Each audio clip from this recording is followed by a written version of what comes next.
Violence, calls for ceasefire and then violations of ceasefire.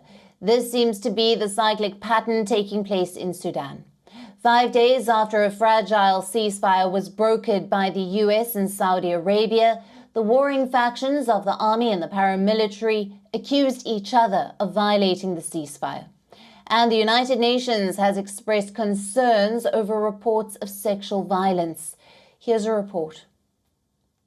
Clashes between rival military factions could be heard overnight in parts of Sudan's capital, residents said on Wednesday.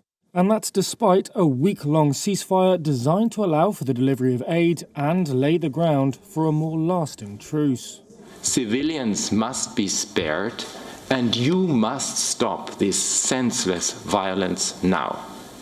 In Geneva, the UN's High Commissioner for Human Rights, Volker Turk, described the situation as heartbreaking.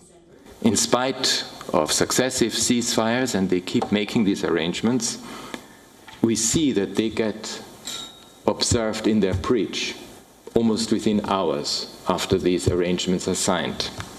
We see how civilians continue to be exposed to serious risk of death and injury.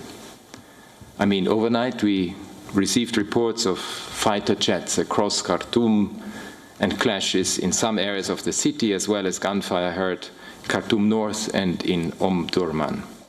Turk also said he was deeply troubled by reports of sexual violence in Khartoum and Darfur.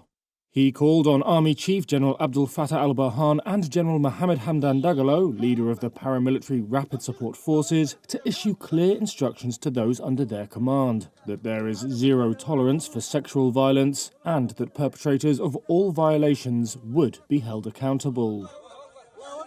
The ceasefire deal, following Saudi and US-mediated talks, comes after 5 weeks of intense warfare. Previous truces have failed to stop the fighting, which has sent more than 1 million people fleeing their homes and plunged the country deep into a humanitarian crisis.